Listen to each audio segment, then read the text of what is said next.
What's going on, everybody? Welcome back to episode 12 of the Pack Mentality Podcast. I'm your host, AQ joined by the young and handsome Shorbz, and we have a lot to cover today. We are talking about the intro cutscene for Totenreich, the gameplay trailer, the blog post. So much has come out in this past week, and we've been itching to talk to each other about it and share our thoughts. We've been kind of tame in the things we've said. We're both very clearly excited, but we haven't gotten into specifics yet, so we will do that here today. Yeah, Shorbz, what are your initial thoughts on this? And we can go in whatever direction you want. I guess we'll start with the gameplay, or sorry, the intro cutscene. The cutscene, yeah.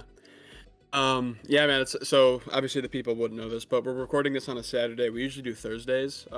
So just it's been like this like excitement and giddiness, at least I'll speak for myself, just kind of like brewing basically. All I want to do is talk about this map. Even like me, a buddy of mine, I always mention this like just like obsolete like random friend that I call my buddy, but him and I are talking and we'll like run out of things to say, and I'm like, I just want to talk about Totenreich, like even if it's already been mentioned, I just want to think about it. I think you watched my reaction to it, AQW. Obviously, I'm super excited for basically just everything about this map. Yeah, the intro cutscene. I missed actually the Takio throwing up at the beginning. Funny enough, I honestly forgot that was a reference to Call of the Dead, even when I did hear it. So kind of missed that. Kind of seemed like a larper for that, but no, dude, the cutscene's sweet. I think it's just so well done, especially after watching other people react to it. I know Milo pointed out the fact that like when the Origins robot like falls, you can hear sort of the like the wires sort of, and like that's just it's peak. No, I love it. It's a great cutscene. Really, kind of sets the stage for letting us know that this is Richtofen's map, and he has a lot of I guess memories or just ties to it means a lot to him, obviously, that we're here, which is exciting to say the least, about what we're going to be doing through the quest, and maybe outro cutscene, all that stuff. So obviously the sort of the apex of the cutscene is the the giant ice monster guy like knocking out the Origins robot. So sick. That is insane. I was watching Pizza's live stream leading up to it, and he had already seen it, and he was basically saying like, you guys are gonna like lose your minds when you see this cutscene, and he was not wrong. It's pretty tame start. Kind of they start fighting the zombies a little bit, and then yeah, obviously at the very end, that's when we get the iconic callback to the end of the Origins cutscene where he steps on him and they all kind of jump out of the way. So yeah, it's my second favorite intro cutscene to NBO7 behind Astra, just because Astra's start to finish is just ludicrous. No, it's a great cutscene. I love it. I'll stop yapping. Big fan of it though. What are your thoughts on the cutscene? Yeah, man. I'm glad you brought up the Call of the Dead reference. I mean, there's a few of those that have been sprinkled in. Obviously the lighthouse, which Call of the Dead didn't invent lighthouses, but that paired with Takio yakking, I almost got the impression of Dempsey with the fishing hook. Sort of reminded me of a sickle. Yeah. So there are some things in there. It's curious why they would do that. But yeah, man, one of the biggest questions I had, it was actually a question that I had heard, and it then became something that I furiously needed to find out, and we ended up finding out. But I didn't realize that, yes, in fact, this is the Shadow Smith. The blog post pointed that out. But it's very different from the others that we've seen. Obviously in scale, I guess you could argue that Caltheris in its like main form as the big floating rock head is bigger, but I don't think we've ever seen a boss at this scale. I don't think so. Yeah, unless it's one of those, like, the MWZ bosses seem pretty big in scale, but I haven't, like, fought them myself. I don't know, it Yeah, seems like that worm thing is pretty pretty pretty big. But, like, I I'd guess the love ones that I've gone against, I don't know if I've ever seen anything quite that big. No, that's what she I'd said. love to see a size comparison, just out of pure curiosity. But Yeah. the look of the thing is so sick. I saw a lot of people talking about it was reminding them in some ways of Nordicus from Vanguard, Mm. in its like icy exterior sort of thing. And I'll get to another thing that reminded me of Vanguard later, but yeah, I pointed it out in my reaction, but I'm such a sucker for in the cutscenes when they do like a pew slow-mo and then it goes Yeah. back to really quick. Yeah. They did it in the Ashes one also, with Nikolai. Mhm. Something about it's so cool. um, Yeah. uh, I had a realization that because once again we got that little bit of text at the bottom left. I don't remember off the top of my head exactly what it said, but It was about basically Takio not liking time travel. yes, thank you. We had it in Paradox. I just saw on Twitter right before we started recording that there is a version of the Ashes Mhm. cutscene that says in the bottom left on text somewhere in the dark aether. Yep. And Astra actually has it as well. I don't think we started picking up on it until Paradox, because if I recall, the Ashes and Astra ones are very like in a galaxy far, far away sort of thing, like narration. But the one in Paradox and the one here for Totenreich feel very like fourth wall breaking. Yeah. It's just a curious thing that I'm paying very close attention to and what it might all mean. But yeah, that's all the initial things that I have to say about it. If you want to get into more specifics. Yeah, It's- so it's funny since you bring it up because again from the Milo stream he mentioned the text at the bottom, and then he like basically he was trying to discern sort of like who he felt like then like was who he felt was saying that basically. Yeah. I think the main theory is that it's the twins if my memory serves me, but he basically read it in a Monty voice, and when he read it in a Monty voice, I was like, "Wait a minute, that does Yeah. kind of sound like Monty, doesn't it?" So yeah, I guess we'll see. Like how it gets revealed at the end, but it's intriguing to say the least. Like this is some of the stuff. It's really small things like this, but it's stuff that like gets the community theorizing, and like we don't get an immediate answer, which I know a lot of times bothers the community, but at the like it's a good thing that we like are still theorizing about it months later. Like we don't know for certain, at least, who's saying those things in the intro cutscene. So yeah, I'm excited to get the answer to that. Maybe that's a part of like the finale or whatever. We finally get an answer. But regardless, super excited. All the cutscenes have been phenomenal. Even my personal least favorite one, which is Paradox, like just because it's not a lot of action going on, it's still incredible. Like all the cutscenes have been amazing so far. So, and this one obviously is one of the better ones on top of it. So yeah, it's been really good. I'm definitely looking forward to seeing the outro cutscene and obviously the rest of them in the game. How does the intro cutscene fare compared to the other ones for you? Like, is this this is a lot of people's favorite? It seems like that seems to be the consensus. I would say it has probably the best moment with the ice monster knocking out the Origins robot, but Astra start to finish is just like cocaine basically. So yeah, It's a what good are your thoughts? question. It's a good question. Yeah, Astra obviously really gave me Garad Krovi vibes, to the point that I can't remember who did it, but they put Ace of Spades over That's it, funny. and of course it worked. Fit right in, yeah.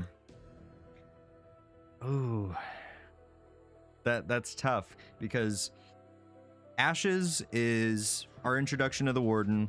It's very, very lengthy. Probably, I would say, I think It's probably maybe the longest. longest. Yeah, that or yeah, I think you're right. Astra, like we said, like the high octane musical number and the quippiness of that some of them are showing, very fun. Paradox was a lot more stripped back. We're getting a monologue from the warden, Ava Jensen lore tied to those two, and then this one obviously we're getting right off the bat a very obvious that we know now Shadowsmith, just flexing its muscles and taking the Origins robot out with one punch, which by the way, people pointed out like the Origins robots are kind of weak. Like we see them destroyed in Gorod Krovi. What is it? Oh, the one that gets like one rocket in the Der Eisendrache intro. Yeah, but people made a case for that and said like maybe they built it up from the giant and didn't do it correctly, something like that. But it is interesting. I guess there was a name for it that I saw someone mention, that like basically like Hulk in Infinity War getting his ass kicked by Thanos. It's just like a good display of power for something like this, especially. Right. It's not like a knock against the actual like the robots themselves. It's just how insane the giant ice monster thing is. It's just like relational, showing power scale and all that. Okay. I'd have a hard time ranking them just because they are so unique. I'd say this one is closer in style to Ashes. I mean, I'm a sucker for Gorod Krovi's, so I would have to put Astra first. I don't know about the other three though. That's I mean, really honestly, hard. Any way that you rank them, I wouldn't. I wouldn't argue you. I'm just personally, I think the Astra one is just like, I don't know. It's just like cinema, basically, start to finish, and then the Richthofen quote at the end. But this one, phenomenal. It was this one is, in my opinion, has had the craziest like the craziest moment, I guess, of the cutscene so far. That's a good point. I was not expecting that at all. And then, of course, as a Origin sucker that I am, the stomp at the end was just the icing on the cake. So, man, fantastic cutscene, dude. I'm so excited. Yeah, this one has a lot of spectacle, in a good way. I'm not saying that as a negative at all. Right. Yeah, no, it's great. Coming from BO6 to this is insane. But good point. Do you have any other thoughts on the cutscene, or should we just go into the like blog post / trailer? Well, I'm glad you pointed out. I completely forgot about the ending, which is the Origins reference. Yeah. Why are they doing this to us? This Call of the Dead, like, and strangely, I've had similar thoughts about the songs, the Easter egg songs, especially in like BO6. It's they're doing a lot of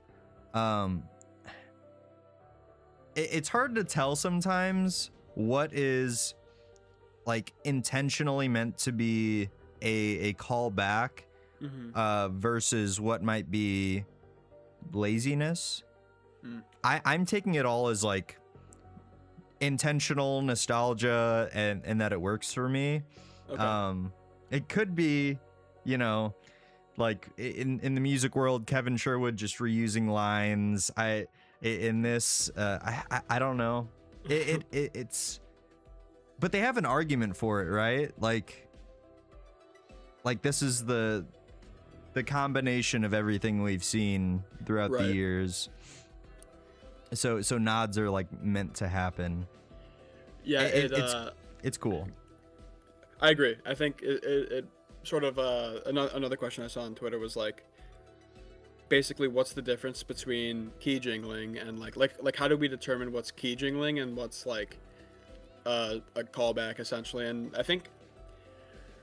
I guess you could like think about like the laziness of it. Like, does it feel lazy, or does it feel like Treyarch's like, yeah, like we're good with the sauce and like we can make this callback because we're Treyarch? And like I think a part of it is if you're crushing it, I think you're allowed to make the callbacks, and then if you're not, then people are justified in calling you lazy. So like the ice staff on the tomb should have had a better story as to why it's there. That feels like king jingling, whereas like Treyarch has given us, at least you and I would say, nothing but bangers basically since BO7 came out.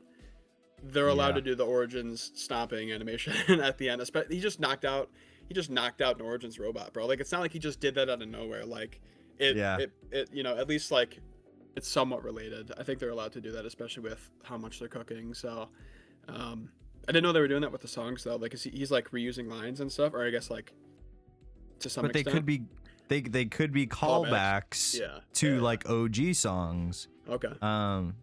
But I love like 95% of the zombie songs we've ever gotten.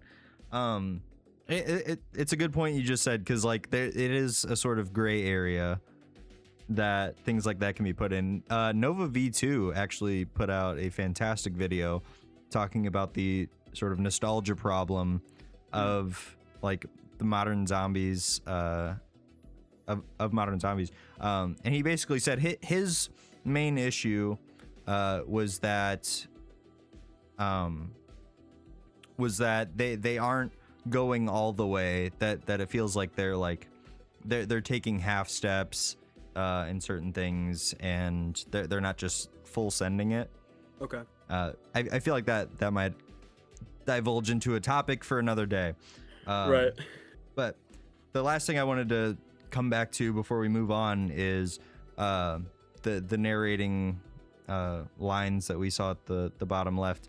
I had my own theory, but I see so many competing ones that I really am not sure what to think anymore. Like my initial thought was the entity, but the entity's fate is currently unknown after the end of Astra. We have not seen the entity since. I've seen people bring up the twins, Samantha, like you said, Monty. Like there's a lot of ways it could go, and I'm also very anxious to see how that might resolve itself. Yeah, I think just the Milo thing when he said it in the Monty voice, man. That compared with, I guess I have a couple thoughts. The house that we got as the end, like that's Monty's house, I think, right? It looks just like it to me. And then one thing that actually, while you were talking, that I thought about was because in the ending cutscene of Paradox, the twins don't they say we're going to a house and then a cold place? Yeah. Because we only see the cold place, obviously. So they make a stop at the house that we don't see, apparently. Yeah. So, yeah, I guess I'm wondering if we're gonna get like some kind of reference to that. I'd imagine like they purposely like have that in there. Like we're gonna get something, maybe like just character quotes talking about, probably just some like vague posting through character quotes about like, oh, like the shit that we saw at the house, like I don't ever want to see that again, or like something like that, just to get us going again, get the community kind of riled up. But yeah, I man, when Milo said it in the Monty voice, I don't know, I can't shake that. I think that paired with the fact that the house was the ending cutscene screen, basically, like I think that's what I'm gonna go with. That's my best guess for the quotes. But regardless, even if it's not, they're just super intriguing. It's something to theorize on, obviously. You gave me more to say now, damn it. Yeah, you brought up the ending of Paradox. Okay, keep that in mind so I don't forget about it. Okay. But very quickly, I just sort of had like a vision, like if they wanted to expand on it further, how like the first two maps were very like narrator, could be anything. Like we didn't think anything of it to the point where like we didn't even really acknowledge or notice it until Paradox, because it stuck out so much. That like those were those two. Now they're breaking the fourth wall a little bit with these two. I'd love for the next intro cutscene to like I wish I could animate, because I'd love to do this. Like maybe if like literally like the frame of the image like folded back for a second and like revealed something behind it and then went back, or if that's how it revealed the text in the bottom left on the next one, like that'd be crazy. I would love that. Anyways, it's funny you brought that up about the twins, because, excuse me, strangely, this is as far as I know, the only confirmed time that this crew is going to the house. I think we've had the assumption in, I believe the end of Ashes, that the entity brought us there until Astra, but that doesn't necessarily make sense when you think that all they did was strap rockets to Tessie apparently and got to Astra. Right. It's weird that the only confirmed time that we have gone to the house, as far as I know, is when the exfil screen is not the house. I don't know what to think about that, because why are they showing the house to us in Ashes and Astra if we haven't been there? I don't know if they're just like teasing that. Right. There's so many questions. Another thing, here we go. Right. Another thing is, and this will kind of tie into the blog post briefly, but I mean, as far as we knew, the entity was with us in Ashes and then sort of followed us to Astra, with that, like, I mean, she's made of purple energy, but in the blog post it says that the twins are the ones that teleported us from Paradox, I guess, then to the house off screen and then into Totenreich, but we saw that the purple energy. True. Yeah. I know they used the chalk, but I didn't get that impression that they used chalk. Like, the chalk they used was more like Portal, from the game portals, where you just walk right through. But it's not like it was obscured, to be fair, but it was kind of, we just like poofed there. Right. It was more like a teleport than a portal. And the purple energy. I really am just curious of what's going on with the entity. It's a big loose thread right now, and I'll just leave it at that. Yeah, no, that's a good point. I think like the sort of like purple, like just kind of like we just kind of appear in different places. That's, I'm pretty sure, been the case every single time. Like, that's how we show up in the Ashes intro cutscene. Yes. So I think that I mean, but then we like dissolve at the end of the outro cutscene. I don't know. Maybe it's just different ways of getting us like teleporting from one place to another. I don't know if that's like storyline based, or if sort of us just like poofing into Totenreich and dropping sort of makes like Takio yakking more plausible. Because like if we just walk through the portal and then he just like starts yakking out of nowhere, I guess it doesn't like make as much sense. That's a good point. That's a great point. Thank you, Mr. Chevy. That's why you pay me millions and millions of dollars to be here. Yeah, maybe it was literally just to set up the fact that like whatever they were doing was like they just got teleported here, and obviously Takio doesn't do well with like the teleportation. Maybe it's just that. Maybe it's something deeper, to your point. There's just a lot of inconsistencies that it's sort of reminding me of back in the day, the discussion of zombie eye color, how like some people said it was relevant, some people said it wasn't relevant, and ultimately I think we've landed on yes again. But it, like, is this a conversation even worth having, I guess is what I'm saying. I think the answer to that will probably I don't know. I guess if we don't get an answer to it, then we can just sort of reach the conclusion that it was probably just for the sake of like having Takio just start barfing, because if you walk through a portal and then just start yakking out of nowhere, that's kind of weird. Sure. We'll leave it there for now. Yeah, that was a great discussion on the intro cutscene. But yeah, in terms of the gameplay trailer / blog post, what are your thoughts on that? Oh man, I wrote down some notes.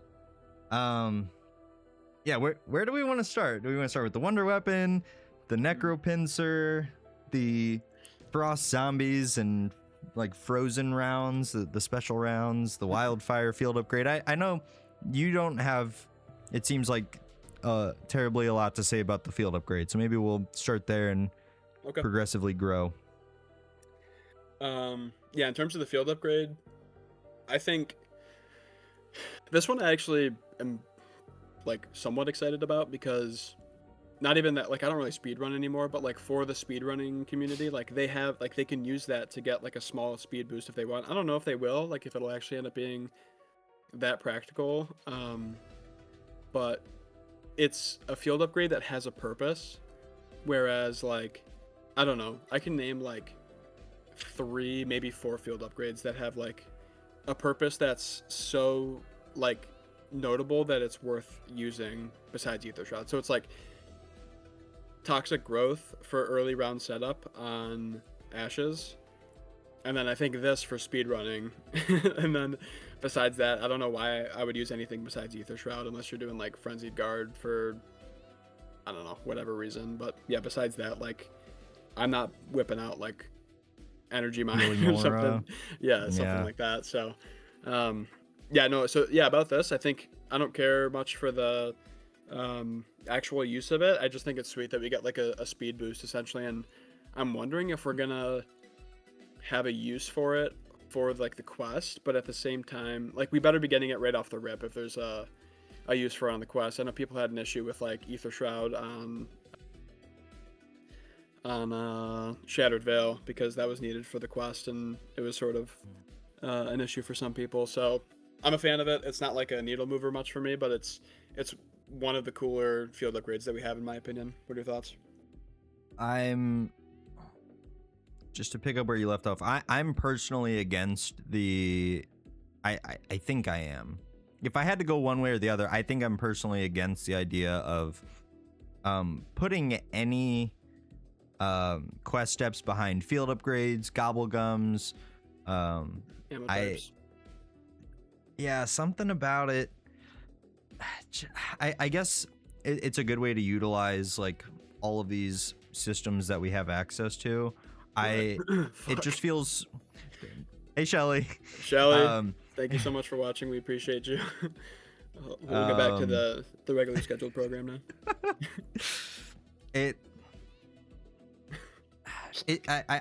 I just don't like the idea of being like potentially locked out of something. Like, what is it, Zetsubo you need anywhere but here? Yeah. I'm about to slightly slander Zetsubo, but like, if you don't equip that gobblegum, you're cooked. Yeah, that's true. That's true. Yeah. I can't even imagine how I'd love to go back and see how that step was solved. Like, and everyone's realization that like, oh my god, like now we have to restart because none of us have that equip, you know. Yeah, that'd be crazy. Yeah, I agree. And I know like you're able to swap your field upgrade in game. It just feels, I don't know, something about it rubs me the wrong way that I can't necessarily put into words. But as for Wildfire itself, I of course love the potential utility that speedrunners might see of it. But what really got my attention was some of the major augments, the different forms of fire that you can produce, whether it be fireballs, which made me think of the Citadel Fire Sword. I'm not even gonna say anything.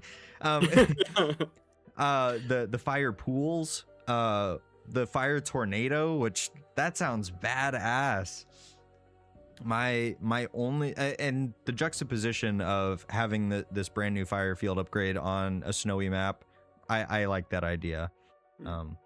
But my only issue that someone brought up on Twitter is the fact that the system that they've kind of implemented into BO7 with field upgrades kind of makes using attacking field upgrades a bit of a pain. With if your intention is to use it to produce damage somewhat consistently, you're then having to rely on full powers to bring back down that amount of zombie kills you need to consistently do it. Because if you're just spamming it, using it for its intended purpose, you're eventually going to run into a wall where it might be a long time until you get it again. Yep. Yeah, I agree. I mean, and the answer to this is just having map unique specialists like in BO3, but yeah, to your point, like just the offensive specialists are just like a complete nothing burger. Like there's really no, unless maybe it's like a high round strat or something, but like I can't think of a single like reason to use any of those. Like they're pretty useless at this point. But the fire tornado, that's what we saw in the trailer, I believe, right? That's what I think it's Maya used in the trailer. We? Oh, I missed so, yeah. it if we did. Yeah, it looks pretty similar to the boss fight fire tornadoes on Paradox. Yeah, I thought that's what we saw. Maybe I'm wrong, but I could have sworn that's what we saw in the gameplay trailer. You might be completely right, and I missed it. I was focused on so many different other things. There's so much going on. Yeah. All in all, though, I'm excited to at least try it out, get all its augments, and see if it can produce significant damage. Yeah. It might be good too for I would assume that most of the enemies on this map are weak to fire damage. So maybe it's got some good utility there. I guess before we get to the back to the stuff that we do have as the resident new perk enjoyer, how do you feel that we seemingly don't have a new perk, or I don't think a new gum either? Brother, do we have anything new besides the field upgrade? I don't think so. No ammo mod. Again, I don't care, but I want you to take the floor and give us your thoughts on just about that in general. Yeah, it does hurt. We saw that Widow's Wine was in the code back before Paradox even came out. Yeah, and they've also teased some spider things in Paradox, so yeah, true. Some of us thought that might have been like a direct, like, okay, you'll get it the next map.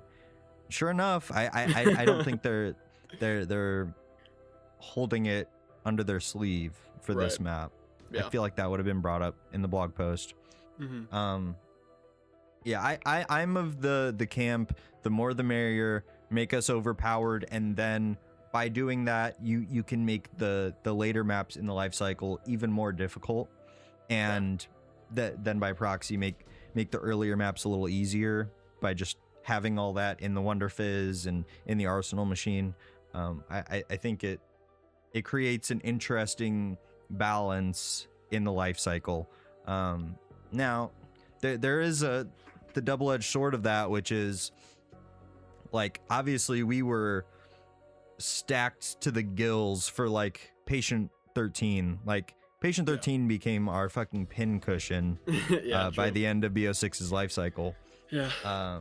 And I don't know if that was necessarily what they had in mind, but it did make for an interesting, like, Patient 13 kind of became the test dummy for maybe what was to come, whether it be the Z-Rex or the Samantha boss fight. And I kind of liked that. I guess a way that they could do that separately would be to just have like a boss fight mode where you can just do the boss fight. I think IW had that, yeah? Yeah, you could just hop right into the boss. Yeah. Maybe if they came out with that, I might be singing a different tune, but in general, I like the power scaling in the context of where you're at in the game's life cycle. So not seeing a new perk or ammo mod, it does sting, but that's just me. Hey, everyone can see me now. Okay, please go ahead. All right, AKW has turned the power on, everybody, don't worry. I guess, so it seems like we're getting a max of, because we're at 11 right now, I think we're getting a max of 12, because like even when you look at the Wonder Fizz thing, there's like one slot that's remaining. Boo. And it seems like it's Widow's Wine. And my guess is, if we're just deducing that this is the Richtofen map, I think obviously Takio is the next map. Mm. And I guess just like with all the rumors of it being like the volcano like temple map, I guess out of the maps we've gotten so far, I think that would be the best one to have like spiders and stuff, in the same way that the BO3 Takio map has spiders. So I think Widow's Wine would like fit thematically. It would just be like the ultimate callback to Zetsubo. Like it's the Takio map that's like at least somewhat in like the jungle / woods, based off of like the general description of the map, and then bringing back spiders and Widow's Wine in the same right. I think it just thematically would fit more. You know, like Wisp Tea was in Ashes, and that's like the perfect, I guess, like marriage between a perk and a map and like the theme of it. Mule Kicks on Astra just cuz seemingly, but no, yeah, it seems like Wisp Tea, and then if it's like actually the Takio like temple map, then I think that would be the best spot to put Widow's Wine at. But no, I get your grievances with it because we haven't gotten a new perk, or we didn't get one for Paradox, and now it's seemingly we're not getting one for Totenreich. But personally, I prefer that. I don't want to have, you know, we mentioned it a bunch of times. I don't want the Noah J thumbnail on my screen all game. So Sure. Did you have anything else to say about it? Because I do. No, I think the floor is yours, Mr. Devin. The floor is yours. I didn't want you to move on just yet. Okay. Because I think I'm cooking. No. Absolutely. First, I'll start with a fun fact that I found out. I don't know what map it happens on, but on some map that has been out, Maya at a certain point says to Takio, "Yada yada yada, we're not here to fuck spiders." Whoa, what? Wait, like how do you know that? I saw it. Are you a leaker, bro? No, not on this map. No, I know, I know, but like it's okay. Obviously it's in the files or something, right? Like that's how you. Yeah, it's just a dialogue Just quote between the two. Okay, it's like a known leak kind of thing. Dang, I didn't know that. That's sick. Okay. It's not a leak. It was in a map. Well, wait. Oh, and one that we've already seen. Yes. Oh. Yes. Huh. Yeah. I've never heard it. Didn't even encounter spiders though.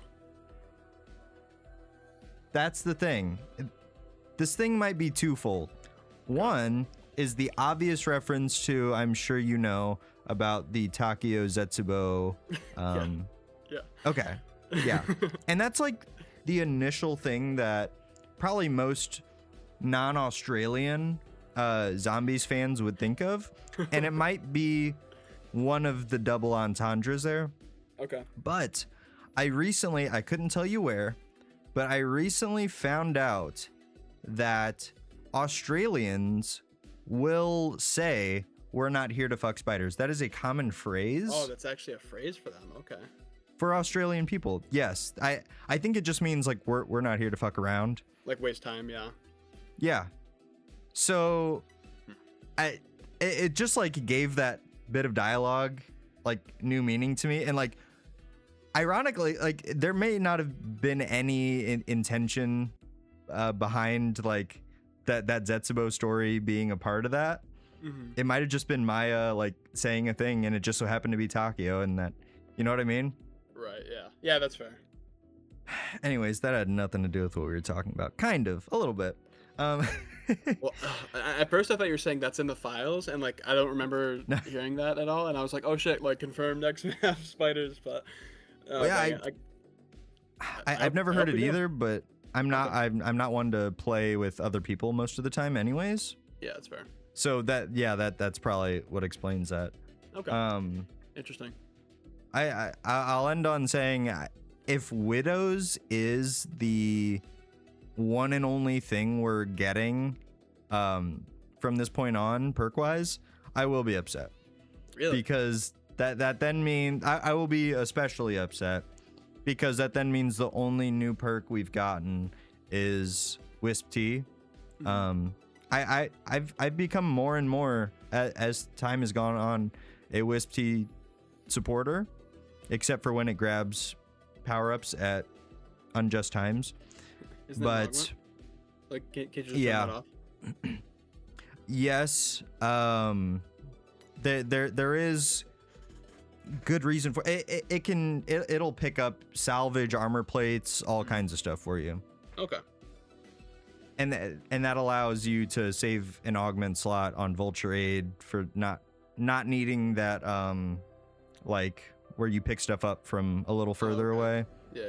Because the fetcher augment will just do that for you on Wisp T. Anyways,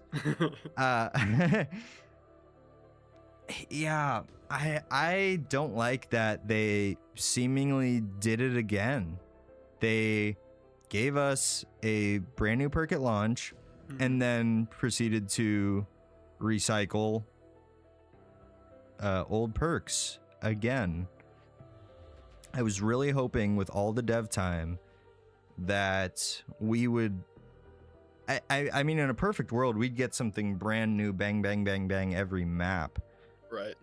But I'll end on that. But for them to go 2 maps without anything and then end on yet another returning perk would sting a little bit. Okay. I have very, very high expectations set for the next installment of Treyarch Zombies. Against things like this.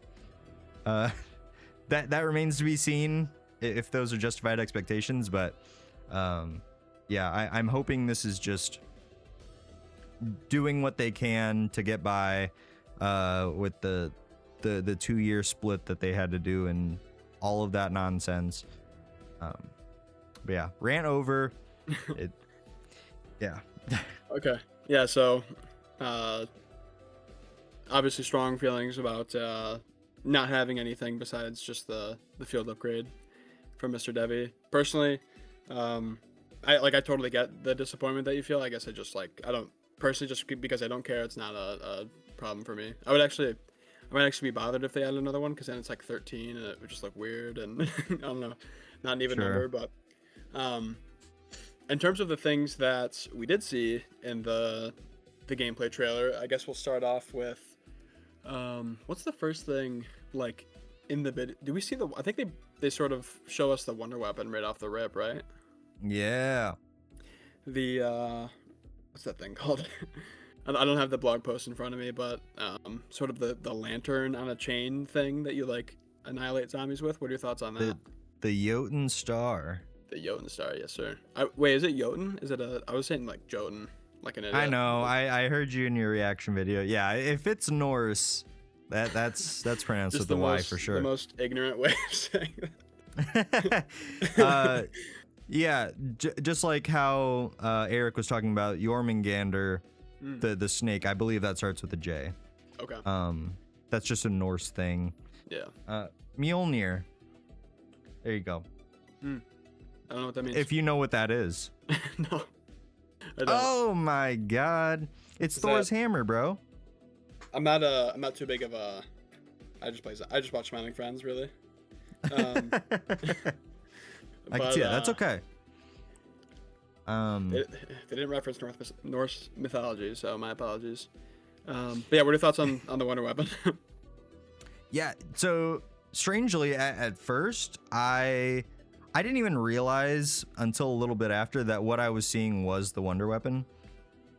I was just like, what is that? Like, is that like, I don't know, some piece of equipment or something? My brain went to it felt very like specialist weapon, especially like BO4 maybe. Excuse me. But it's got the Norse ties to it, obviously. The frozen look of it very much fits the map.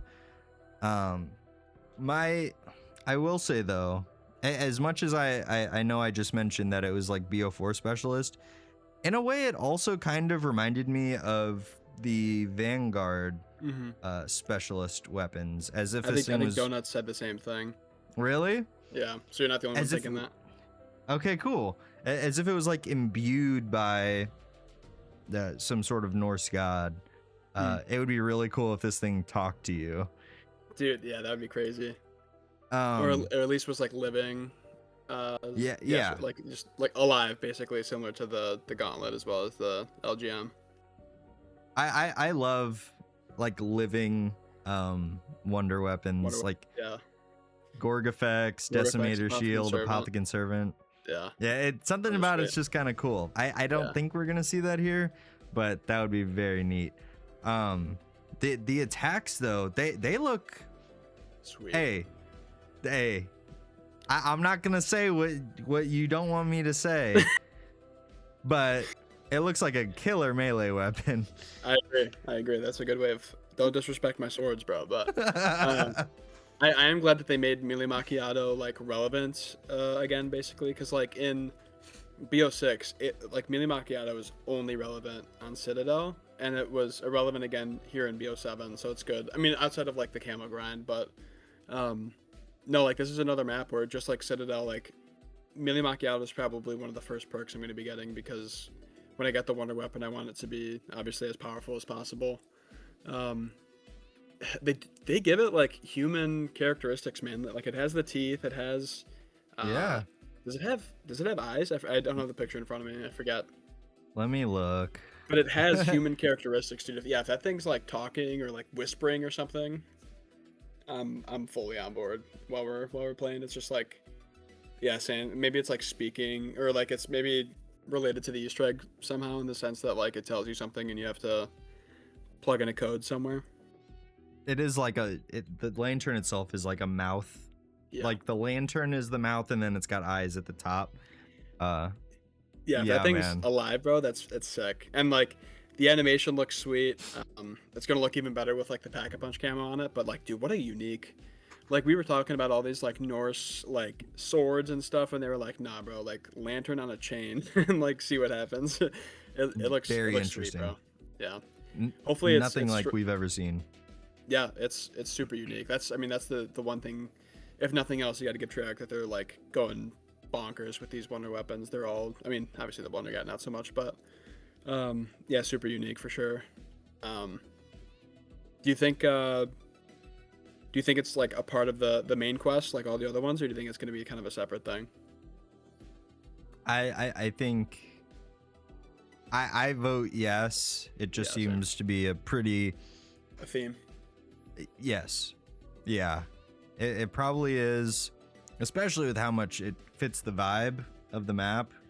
Yeah, I would say that's pretty set in stone. That's fair. I have a feeling the like launch, like, because in the trailer we see them like throw like a fireball or something at like a group of zombies. I have a feeling we're going to be using that like outside, like to get something like outside the map or something. I have a sneaking suspicion. I guess we'll find out. I like on my predictions of these maps, I've been like horribly wrong. So I guess we'll see. But just a theory. I like that. I wonder if this thing is. I don't think it's upgradable. Whoa, you don't think so? Well, they mentioned the Sundergat upgrade for the Blunder Guy in the blog post. Oh, you're saying like to a like you didn't like Pack-a-Punch. You just mean like to another variant? Or do you mean Pack-a-Punch? I wouldn't even call it variant. Like, I think for example, by what I mean, like the Sundergat is only a variant because the Acid Gat and Magma Gat exist in other maps. But if you just thought about it as the Blundergat, then the Sundergat, like I wouldn't call the Sundergat a variant per se, as much as just an additional upgrade within the map. Yeah. Sort of like to how we talked about like if the Citadel swords are upgradable, like if there were a next step to that. I don't think that we're gonna get that just because it was not mentioned in the blog post. It sort of has its own seemingly like internal upgrade system where you're filling it with souls and then you get this new ability by doing so. But yeah, I don't think it's gonna get like a new name, Right. if that makes sense. Yeah, so you're saying the first version we got is the one that we keep for the game, but like you think we're gonna be able to like Pack-a-Punch it and stuff, right? I was just gonna ask you. I don't actually know. I was gonna say I would love if we could Pack-a-Punch it and the flames inside of it changed colors each time. That would be peak, bro. Oh, bro. Okay, so I think yes, it's gonna be able to be Pack-a-Punch just because that's been consistent throughout this game. Yeah. Dude, quad pap with purple flames. That'd be insane, bro. Oh, Yeah, I would love if that was the case. I definitely think it would be like you could pack a punch it. I think, yeah, I just think it would be a sort of a missed opportunity if it was like you just got the base version on round like 8 or something, just like you get sort of the other wonder weapons like before round 10ish, and you just like can't do anything with it for the rest of the game. We have to be able to pack a punch it. I'll personally be very surprised if we can't, but I agree with you. I don't think we're gonna get like a like I think the version we get whenever we unlock it is what we're getting for the game. right. Yeah, but all in all, like the list of attacks look like they can do some damage. We saw in the gameplay trailer, it looks like this thing is going to be pretty beefy. I think they've listened to maybe some criticisms about previous melee wonder weapons, and hopefully they've sort of nixed out as many of those concerns as they could. And this thing is very aesthetically pleasing. I think this thing will slap. I agree. I'm excited to use it. It's yeah, the ability. I will say, it feels sort of. I guess the LGM is the only wonder weapon that like doesn't get an added ability when we like pack a punch it, but I don't know. It kind of feels at least somewhat similar to like the Sundergat in the sense that it has like all these different sort of attacks. Like it's like the Sundergat, you get like the base one, and then like the charged one, and then like the locked in charged one that like does more damage, and then yeah, I guess I wonder if it's like too repetitive. I'm not like saying it is. I guess I just wonder if like having the same attack on one wonder weapon, like I guess it feels like mechanically it might operate the same as the Sundergat. Obviously like attacking differently, but like yeah, there's just like it just felt like the same, like you get the base attack and then like 2 or 3 sort of like additions to that. Yeah, and to an extent it makes sense on a gun. I'm very curious to see how it actually plays on a melee weapon with so many varied things that you can do with it. I mean, one of them is literally just a name for hitting them, I'm sure. Yeah. But yeah, I like the idea of, even though it's kind of ripping off the Sundergat already, like getting souls. Yeah. But you didn't really do that with the gun itself. Like we just saw souls coming out. But you're actually filling this thing up. To get an ability. It's pretty reminiscent of the sword, honestly. It's like you charge it up and then just had that same thought as I said it. Yeah. Interesting. Hopefully, I guess I hope that they can make it like feel different from the swords. Yeah, just in the sense that like I don't want it to just be like a sword, just visually different, and you get some kind of like, yeah, just like similar. Like I want it to feel different from the swords. It looks like. Sorry, I didn't mean to cut you off. No, I mean, yeah, I think that was all my thoughts. I just wanted to, I like to be happy with it. I think it has to feel like notably different from the swords, which sounds like it's going to be difficult, but I trust that Treyarch's going to be able to get it done. I agree. It appears too that this thing has some range to it as well with some of its attacks, and like to an extent the swords do too.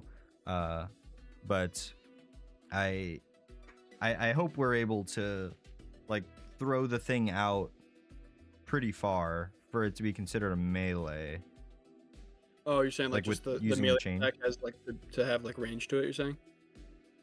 Yeah, like considering it's on a chain, because I don't think we're not really just bashing them with the lantern, right? We're kind of whipping it. Yeah, we're swinging it, yeah. So yeah, I agree. A lot of questions.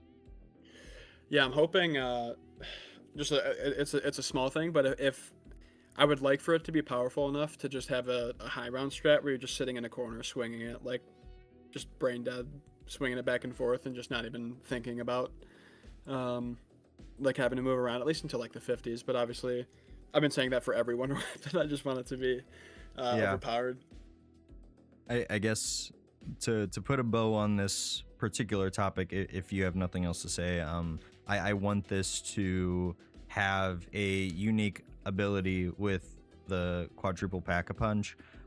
Strangely, with the Blundergat and Sundergat, really bizarre, because if you quad pack-a-punch the Blundergat, you got like, I think like triple, quadruple the amount of shots in the mag But then when you upgraded it to the Sundergat, it reverted back, and it So just weird. became, yeah, it just became a stronger Sundergat, like damage-wise from pack 3 to pack 4. I don't think it gained anything special. So I hope this thing has just one little thing to it to, like, that's not just a damage buff. I think they have so many fun opportunities that they've been executing for the most part pretty well with all the guns that we have in this game, that they all have usually something that makes quad pack-a-punch special. And I think with wonder weapons especially is really their chance to go crazy with that concept. And I'd love to see what they could do with a wonder weapon. It might not even have to be a particularly like a new attack on top of it or something. Maybe if just like the speed of Faster melee or utilizing it was faster, something like that. I would love to see. Yeah, I agree. If nothing else, it visually looks insane, which is obviously par for the course for the BO7 Wonder Weapons. So yeah, super it's all you excited to care use about. that. Dude, yeah, it's all about aura. Aura. I'll be making a little shameless plug. I'll be making probably a Wonder Weapon tier list, probably like a couple weeks after Totenreich releases, just giving my thoughts on, and it's purely going to be aura based. So yeah, excited to do that. But yeah, I think after the Wonder Weapon, the next like notable thing we see is the, what's that thing called? The basically the elite of the map, the something pincer, The necro pincer. Yeah. What are your thoughts on that? You know, I was actually pretty unsure that was necessarily going to be the elite we got. Like, I agree. it was admittedly a pretty large stretch to just say, okay, this drawing that's in this one room, Yeah. like that's just giving like experimentation vibes, wasn't more than, and I brought it up before, more than how we saw experimentation drawings in like Kino and stuff for things that we never really saw. So I was very surprised to see a silhouette of a guy with a damn crab claw walk out. It is sick though. Yeah, I mentioned in my reaction that you may or may not be upset that he's got a ranged attack. But even more surprising to me was it's got a shield. Yeah. I'm very interested to see how that works, whether it just be sort of you're doing armor damage if you're shooting at the shield. I maybe if you do enough armor damage on the shield, he drops it or it just shatters or something. You kind of had to look at the blog post as well as the gameplay trailer to realize that he has a mask at certain points and doesn't at others. And I pointed out that maybe that's like a sort of like how the disciples function, where you do enough damage to the face and the mask falls off, or like the warden Brutus. Shoot the helmet off So kind of thing. yeah, I'm hoping this guy just checks the 3 boxes outside of aura, which I would argue he definitely has, Yeah, 100%. of strength, like attack damage, speed, and health bulk, because that's what makes these guys very formidable and makes them hard to ignore. And that's always been my main criteria for what makes it an elite especially great. Yeah, so obviously the range attack was something that I guess I just like to see an elite not have one, but like this one, I mean, it gets a pass. Like, to your point, it's like aura personified. It has the crab claw that we saw. The range attack is him throwing a trident, which is so sick. Yeah, the shield's amazing. It's very reminiscent of the Giganese from Ancient Evil, where he has the shield, he has the spear that he throws. I kind of mentioned it.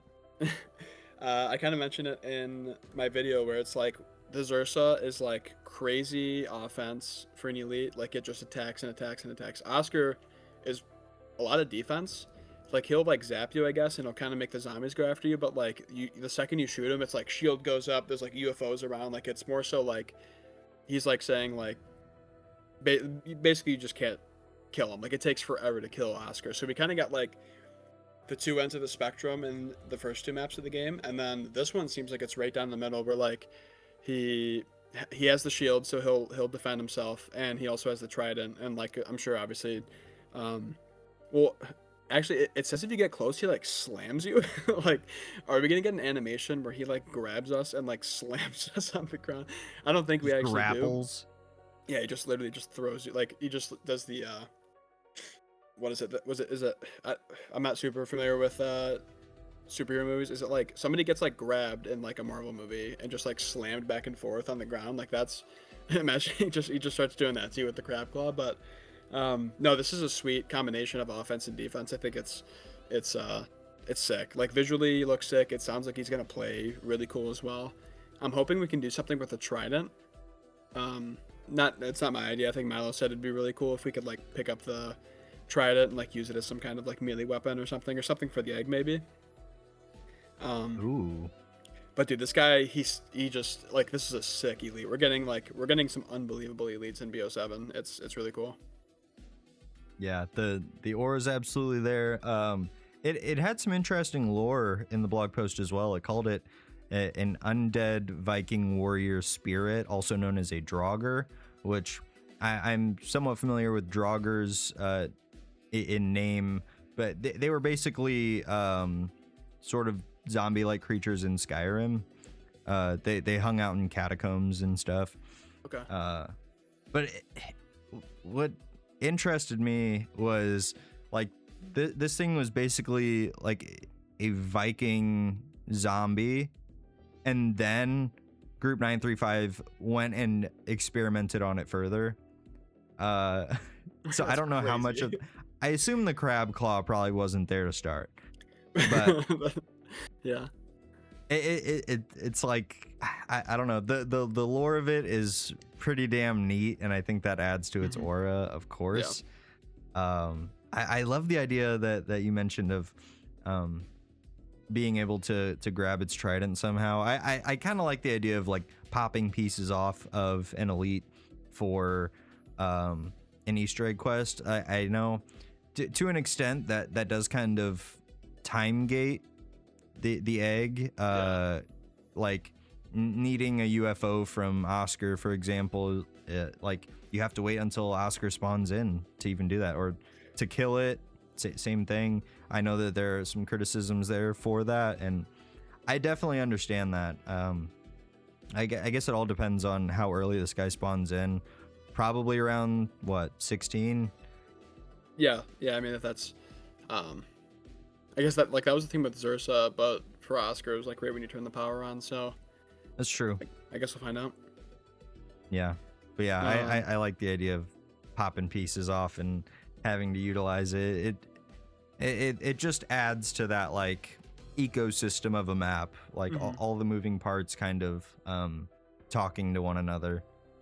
Yeah, I agree. It's kind of I guess to your point, sort of ties in. Like it makes it more like immersive if I guess just like the nature of an Easter egg is sort of like scrapping all of the resources you can with the map that you're given to make your way through the quest and like end up utilizing something that came off of like the elite is like just sort of I mean, obviously it's more like BO2 where you just kind of find these like miscellaneous parts, especially with like the Zelensky Easter eggs, but yeah, just kind of like scrapping your way, like finding parts to make something that's more powerful, and then using that to like if it does end up being the one, like you get a part from him to make the wonder weapon or something, then yeah, I'm a fan of that as well. But overall, yeah, Necropincer looks insane. I was shocked when I first saw him, and it confirmed that the poster on the wall was actually something, and it wasn't just like, sort of like dressing to show that they were like experimenting on the island or on the whatever in the town essentially. Yeah, I was also very surprised. Nah, never mind, we'll come back to it. Okay. I'm wondering if we should talk about like specific shots of the map, I guess, that we got next, or maybe just like the freezing rounds, like the frozen zombie rounds. I'll give you the floor. You can go whatever direction you want with that. Yeah, I guess while we're on the topic of enemies, Yeah, you sniped it because I didn't even realize it. But what was it? Zone X that said that there might be a system on this map that would upset some people. Yeah, it might be like I think like oppressive, whatever. Mhm. One of those two. Yeah, he mentioned that, and I have to imagine it's related to the freezing zombies. Yeah, I didn't even put two and two together till I saw you bring that up, and I'm pretty damn sure that you're right. Yeah, bizarre choice. I think it's very immersive for the map. I would argue that like maybe it's better kept for LTMs, things that are so oppressive in that way. But then I look back on, ironically, Call of the Dead, and like the water there had its own sort of like, it was like an environmental thing. So I can't be too upset about it. I think it'll make us have to adjust gears and play a little differently. It seems like that only happens on the special rounds. Did I read that right? If I remember correctly, yeah. Which sort of, I guess it would negate the oppressive nature of it, because you could be like, oh, I'm on round 6 is next. I can, and I think it's just like you go indoors or like go near the fire trap and you're like totally fine. So I don't think, if that's what it is, I don't think it's going to be like nearly as bad as some people might be worrying about. Yeah. At most, this is a slightly more annoying Astra special round, because the meteors falling are a bit of an annoyance. So I just go inside. Right. It's gonna be that you just sit in a corner, you kill them, the ice is gonna melt, and then you have nothing to worry about. It's a little marriage between Astra special rounds and like Jingle Hells or something. Yeah. Doesn't seem like it'll be too bad. I'm sure it'll create hiccups for certain people, but I think that's just a unique obstacle to overcome for this one particular map. That I think aesthetically fits the map pretty well. So yeah, I can't be upset about it. The frozen zombies though, in and of themselves, obviously pretty reminiscent of like the toxic zombies, but they fit the map theming.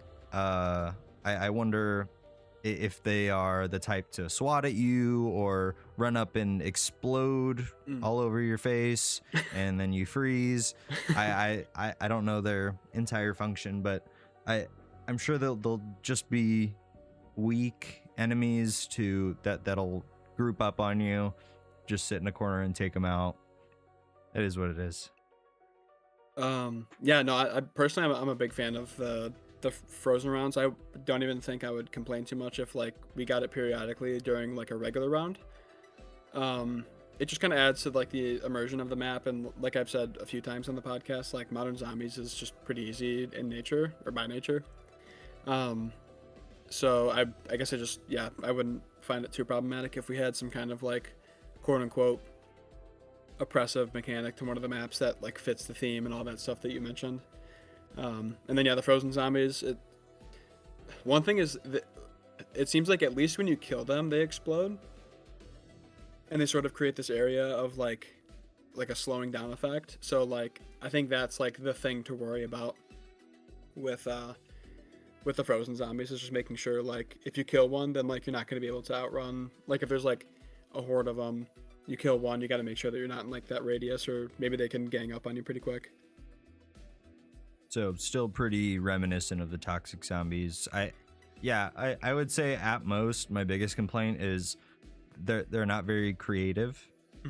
But it is what it is. I mean, people didn't want the Ravagers back.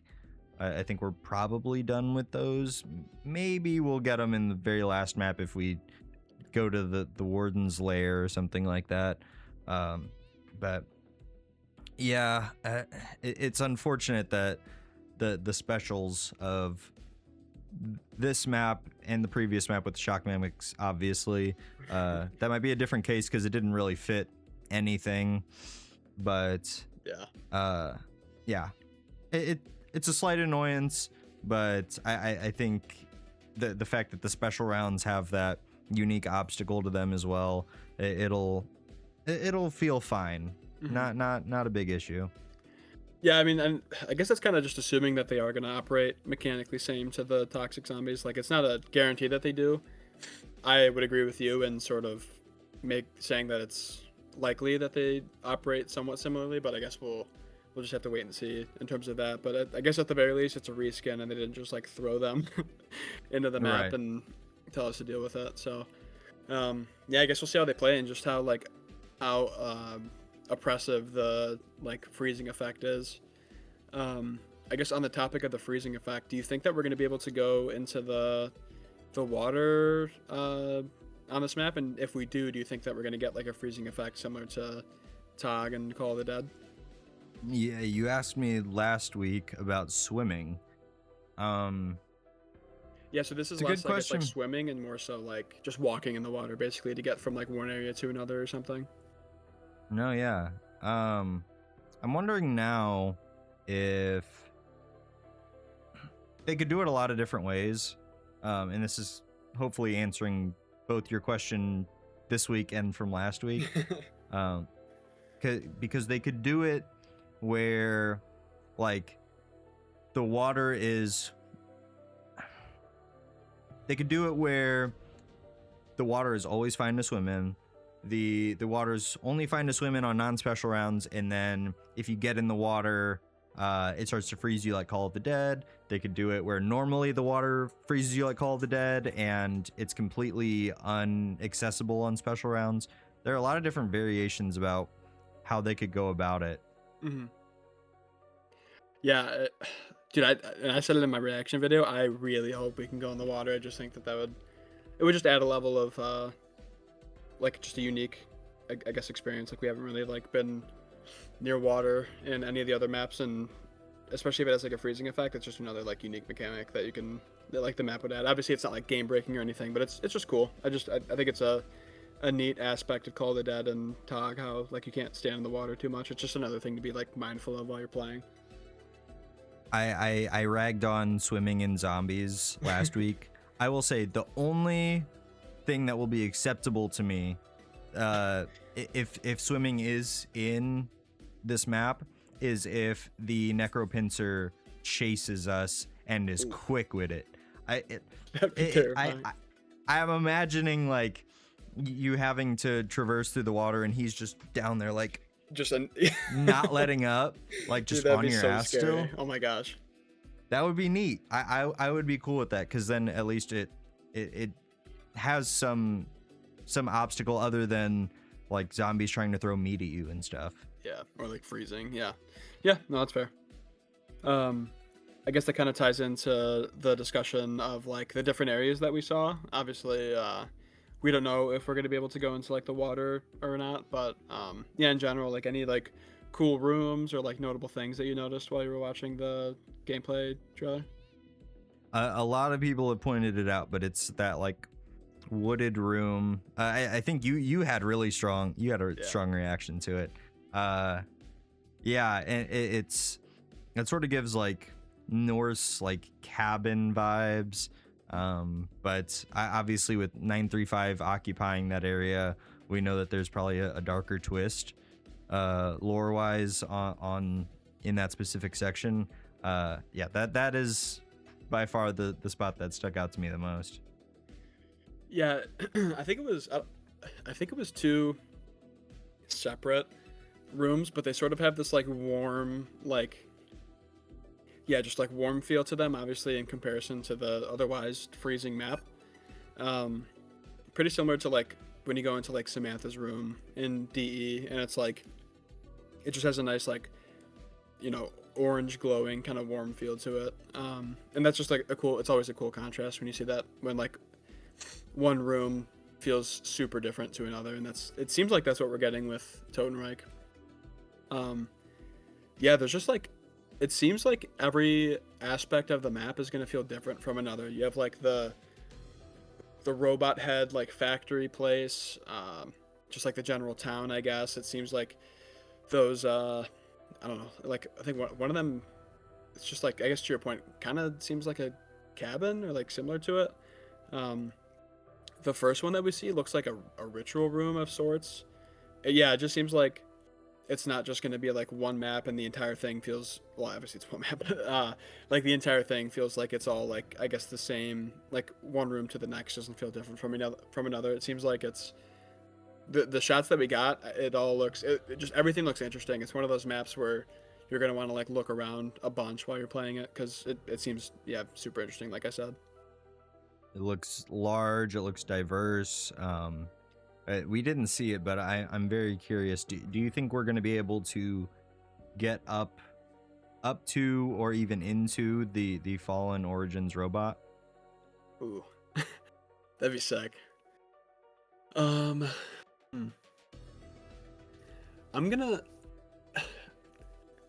I guess I'm gonna answer your question with a question.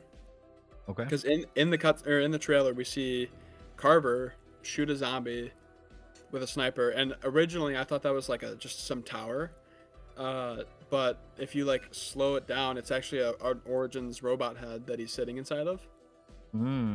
I wonder if, like, do you think that is just for the trailer, like just a cool shot for the trailer, or do you think that we're going to be able to go up into the, like, that robot head and perch up there, I guess?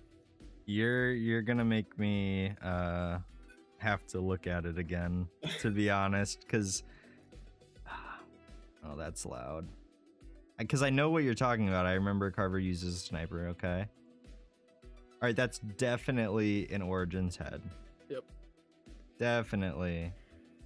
So the question is, I guess, if it is the gameplay, like if you actually can do that, I guess you can't assume that that's the one that just got like knocked down by the ice giant thing, because there's seemingly multiple Origins robot heads in the map. So I guess my answer to the question would be, I think we can. I don't think it would be very nice of Treyarch to include that shot in the trailer and like not have us be able to access that spot, especially since seemingly every other part of it is like gameplay, like we can actually access them. So yeah, my answer is going to be yes. What are your thoughts? Yeah, I agree. Well, I asked you without knowing that shot took place in an Origins robot head. So fair. If we're just counting that, then fair enough. Yeah, and actually I slowed it down a little bit. It looked like it might have even been a little higher up than the one that we jump out of in the intro cutscene. So there might be multiple of these Origins robot heads, or maybe a body lying around somewhere in the factory that we can go into. I think this is sort of maybe not fully. You brought up a very cool theory last week of finding a staff piece in one of the heads and using it for the wonder weapon. Mm-hmm. I don't see any of the staff pieces being used in the Jotun Star, but Sure. I could still very well see a piece being used in an Easter egg or something. I don't know if they're gonna do it, but I love that idea too much to let it die just yet. To let it go, yeah. No, that's true. I don't even. Yeah, it doesn't seem like there would be anything that you could like attach. Like it's pretty simple, just a lantern with like a chain on it essentially. So might be wishful thinking at this point, but maybe we find a different part. Maybe it's like a callback in that sense, where we find a part to the wonder weapon and a robot head like we do on Origins. Yeah. Anyways, there were a couple more things that sort of stuck out to me in the gameplay trailer. The next thing I want to talk about is those like Glock drop things. I don't remember the exact name of them. It seems like it's a callback to something. I don't like. You can see it in my reaction video. I didn't get like the lore reference, or I think it's just like 935 related. But yeah, that it was like some kind of reference that went over my head. I know that, but yeah. What are your thoughts? Like, what do you think those are? Are they like an equipment, a score streak? What do you think? I just double checked. Oh, that's really bright. So Glock, I took German. Glock is German for bell. Okay. And there is a... Oh, I'm going to turn down my brightness. Die Glock. It is a conspiracy theory. It says that on Wikipedia. Oh my gosh. Whoa. What's going Oh my god, I'm learning shit live right now. Let me... This is Wikipedia. Okay. Die Glock, aka the Bell, was a purported top-secret scientific technological device, wonder weapon, or Wunderwaffe, developed in the 1940s in Nazi Germany. That's how insane. it starts. Rumors of this device have persisted for decades after World War II and were used as a plot trope in the fiction novel Lightning, yada yada. It was later popularized by a military journalist who associated it with Nazi occultism, anti-gravity, and free energy suppression research. That's crazy. Now, I don't know if you have access, but if you looked at this thing, it is very much Glock, aka Bell, shaped. Okay. In a lot of ways, it's reminiscent of the things from Gerard Crovey. Oh, okay, yeah. Anyways, that was That's sick. it was saying Wonder Weapon and Crazy, Wunderwaffe. bro. Yeah. So it's interesting that it mentioned like anti-gravity. I think a consensus that I have seen multiple times is that this might be a map unique equipment, which would be really cool and something people have been asking for all year. For a long time, yeah. Yeah, I'm hoping you're right. I would love for it to be a map unique equipment. I don't know what else it would be, I guess. Like Right. a map unique score streak is fine. That would be kind of the consolation prize. I would like to see score streaks just out of zombies in general, but no, a map unique equipment would be really cool. It looks like it has a similar I guess like function to like the Samantha like music boxes from TOG, where you kind of sort of like picks the zombies up and then kills them, but it's not like a monkey bomb effect or anything. Right. But I guess it launches from outside of the map, it seems. So maybe you just throw down like a marker. If it is an equipment, maybe you just throw down a marker and it just like launches from somewhere and does its thing. I don't know. Yeah. I'm glad you brought up map specific score streak. I don't think that's it. But yeah, I'm kind of committing a argument from ignorance fallacy and saying, what else is it supposed to be? Right. Yeah. So, like, I think that's the only thing that I can lean on right now. Okay. But Okay. regardless, If it whatever was it a is trap or happening something, looks it would have mentioned badass. it. Yeah. Yeah. I agree. You're right, Yeah, because they mentioned the flame and the follow. fire one, but me saying that just kind of reminded me that like I feel like they also would have mentioned it if it was equipment or something. But Damn, yeah, yeah. I guess we'll find. I don't know. I don't know. It's interesting to say the least. It's kind of cool how it like sort of like launches in from outside the map, which I didn't have this in mind originally, but sort of us talking about it brought it up. I think, and if it is what I think it is, maybe it's a trap or something. I don't know what it. Maybe we get. Okay, I'm gonna try to finish a thought here. Maybe a different map unique equipment is what we see shortly after that with the rockets coming in from outside the map, which I think is a callback to when we throw down a G strike on Origins and how the rockets. Not too many people know this. I think. Well, if you're watching this video, you probably do. How the rockets come out of like sort of the backpacks of the Origins robots.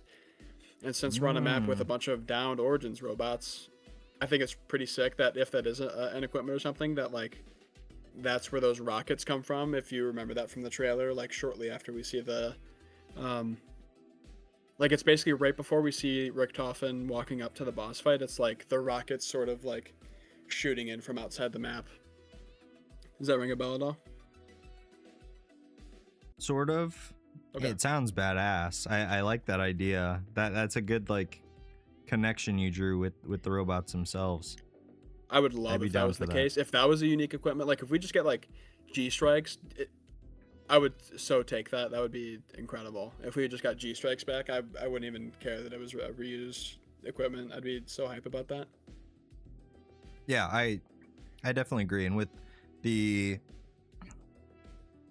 the Origins connections that this map has in many different facets, I think that's definitely plausible. Yeah, just one of the, just be a unique equipment, one or both. Just something. I really hope they're not just like, I don't know, some kind of trap or gimmick or something. I guess we'll see though. Do you have any other thoughts on that before we get into like the very end of the gameplay trailer? No, I don't think so. Okay, dude, it's that is like pure aura at the end with Richthofen walking up to the boss, and it's like they seem to be at like the edge of a cliff or something, and the bot like, dude, I don't know, that is so cinematic. That is like, that's one of the coolest things I've seen in like a gameplay trailer ever. Like it's just like it's the map. Treyarch has done such a great job of setting up the map to be themed around Richthofen, and like it's just him aura farming like the entire in the cutscene and the gameplay trailer. Like it's incredible, dude. I Treyarch has done a phenomenal job of like getting people excited to play the map. Hell yeah. Yeah. I wonder what it is. Like what that footage is taken from. Do you think we're gonna get like a pre-boss fight cutscene? Let me think, because we didn't get one.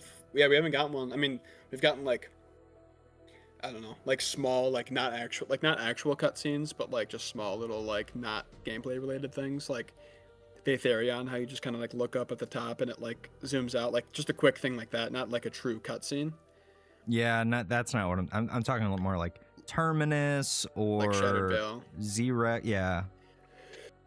I think we will. I don't know why they would like showcase that if that wasn't like, I'd imagine that's part of the cutscene leading up to the boss fight. Regardless, dude, that is like insane. Like that is so hype.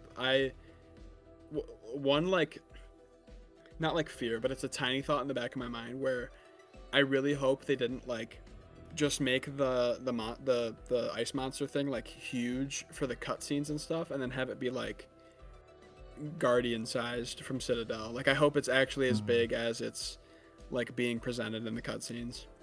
It's gotta be. Which I guess kind of makes me wonder if we would even be able to fight it if we weren't assembling some kind of like Origins robot or something to like sort of get to its level. I don't know, I'm stuck on the Origins robot boss fight theory. That'd be insane. I would love if that was like, if the Easter egg was like building the robot and then sort of like taking the Shadowsmith on. I mean, you have a factory right there. Like, that is true. That is true. If that is like a pre-boss fight cutscene, I don't know how that translates. Like, if we start at the cave and like it. Okay, I'm kind of visualizing. You're at the cave. They're seeing the Shadowsmith at eye level, and then in front of the cave, facing the giant, the robot just like stands up, and they enter in, and then there you go. That would be sick. I have no idea. Like, I know we keep talking about this idea of being in the robot for the boss fight. I have no idea how that would function at all. It'd be crazy. Yeah, it would be. It would be whiplash, because what does that even look like? Like, it's one thing to be in Tessie, because we've had vehicles in COD since like Warzone. I mean, you could go all the way back to World at War had tanks and stuff like that, or like Ground War. But to be in a robot and in zombie, like, it'll be, if they do it, it'll be bizarre, but hopefully badass. And yeah, I hope they do it. If they are doing it, I hope they do it right. Yeah, I guess one small like detail which might like, I guess, give some credibility to it being that is that like they are like at the edge of a cliff, and when the robot gets like knocked out by the Shadowsmith, it sort of falls into like a mountain. So like it would make sense if we're like sort of, I don't know, somehow we make our way to the top of the mountain, and then that's where we get the scene of Richtofen sort of walking towards the monster or something. I don't know.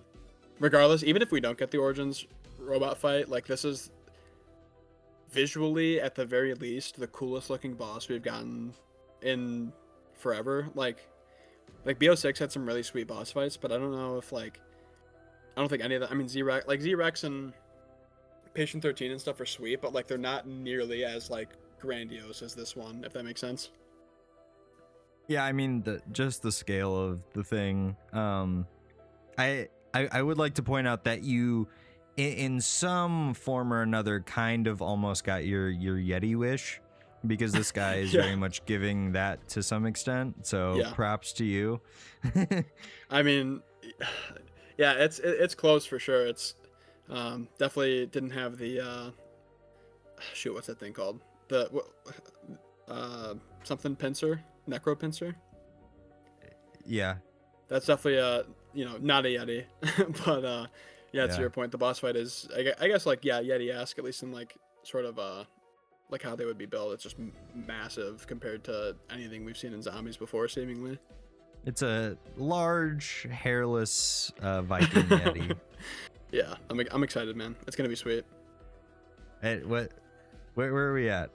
We are, hold on, I gotta look at this. We are five days away, and it'll be 3 days away when you guys see this. Yeah. Oh my god. It's crazy. Yeah, it's gonna be insane, dude. I'm so giddy to play it.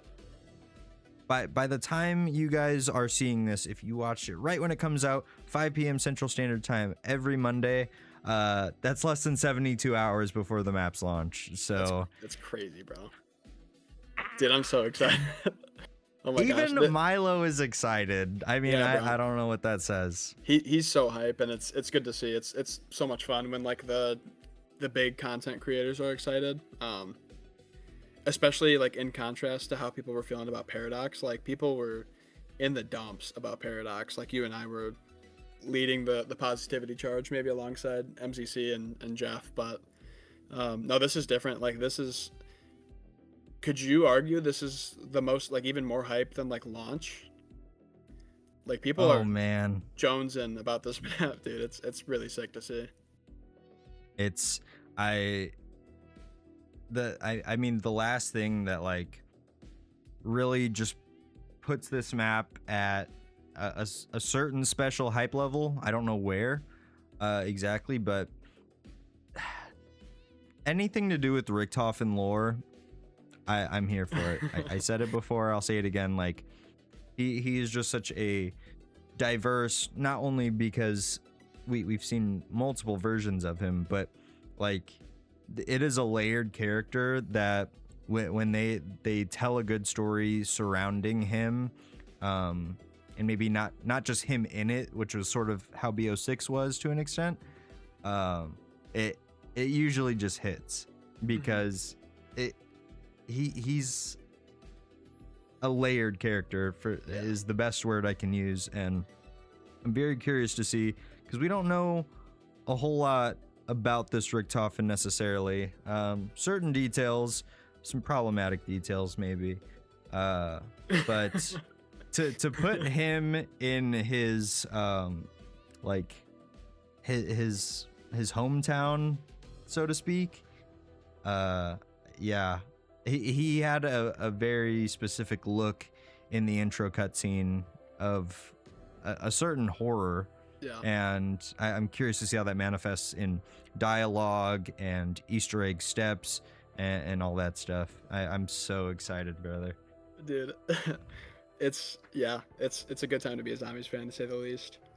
I think if you have no more thoughts on it, I do have one more question, and I'd be putting you on the spot with it. So if you have any other thoughts, we can get to those first. But if not, then the last thing I'll say that relates to what I was just talking about is I forget that we're going to be getting seemingly a Richtofen side Easter egg, and I'm curious to see what that looks like as well. Oh yeah, it's true. Cause I mean, Paradox. Obviously, we didn't get it because it wasn't like a map specific, or wasn't like a character specific map. But yeah, we should be getting back to the character specific eggs. Oh, dude, that's sick. Yeah, I didn't think about that. That's just another like cool part of it. Those have been super fun, super like, just I guess give the map even more personality than they already have. But Oh yeah. yeah, I'm excited to see the Richtofen one. So, my question, if you had to guess where Totenreich is gonna rank for you, where do you think it's gonna be? I don't even have to ask you. Are we talking in terms of BO7 or are we talking all time? I'll say overall because I mean, if you say it's one Okay. for BO7, then it's also one for overall because Ashes is still your favorite, right? You know, I don't know. It depends what I'm looking for is what mixture, what ratio between gameplay and map in and of itself.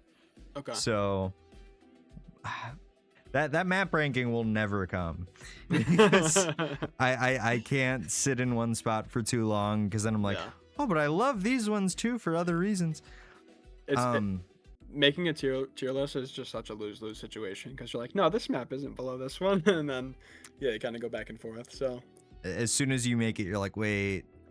but actually, one last question for What? your question is, are we talking numerical ranking or just like where I would put it letter-wise in a tier list? Because I think that is a little simpler and I could maybe do that. okay, I'll ask for which tier do you think you'll be placing it in when it's all said and done? It's probably going to be an S tier. I mean, yeah.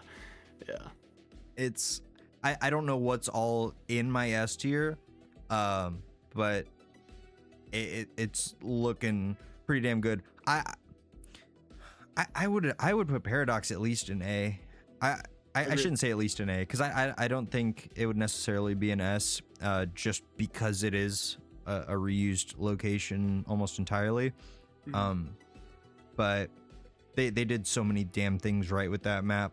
It just scratched a certain itch that it was unfortunate to see that it didn't for other people. But this is all brand spanking new with, and we kind of had the conversation, it's got notes and references of Origins and Call of the Dead, and I'm curious to see if those manifest any further within this. But overall, it is pretty much a completely brand new map, front to back, and a very cool one at that. Like, visually, story wise, I think this thing's gonna slap. And what's already been an incredible lineup that we've gotten in BO7, in my opinion. It's got some high expectations that I really hope that it can meet, and I think it will. Absolutely. Yeah, no, that's very well put. I agree with you. In terms of like personally, I would be shocked if I don't put it in S tier by the time, like when it's all said and done. We have been given so many like everything they've shown has been fantastic, and we've been given no reason to think that it's not going to be a great map. Like there's nothing that's concerning me or anything. Like even with Paradox, it's like the reused stuff, and like I was hype about that still, but like there's like we've been given no reason to think that it's like not going to be a fantastic map. When you say no reasons, like the biggest criticism I could see of this map has nothing to do with the map, and it's going to be that it's the modern zombie systems. Yeah. I think for all intents and purposes, like it will if you take the systems away, like if they were to come out with this in BO3, I think people would have been, their faces would have been melting off. So that kind of says everything I have to say about like any issues, because I and that's just going with what you're saying about that. There's no reason to have any skepticism about the map other than stuff that isn't map specific. Yeah, the modern mechanics and stuff. Yeah. Sweet. I think that's everything that we wanted to cover. Do you want me to take us home? Take us home, brother. All right, guys. Thank you so much for watching this week's episode of the Pack Mentality Podcast. We appreciate you guys a ton. We're having a blast making these episodes. They're a ton of fun. Dude, join the pack. We have like 20 people in the Discord now. It's a freaking blast every day. Having a bunch of fun discussions. The link's going to be down in the Discord. The link's going to be down in the description. The Discord is going to be down in the description. Yeah, please make sure you guys like, subscribe, follow us on X, all that good stuff. Leave a comment what you guys think you're expecting from the map, how hype you are, just general thoughts. And yeah, again, we appreciate you guys a ton. You guys are rock stars, and we'll see you guys in the next episode. Peace. Peace.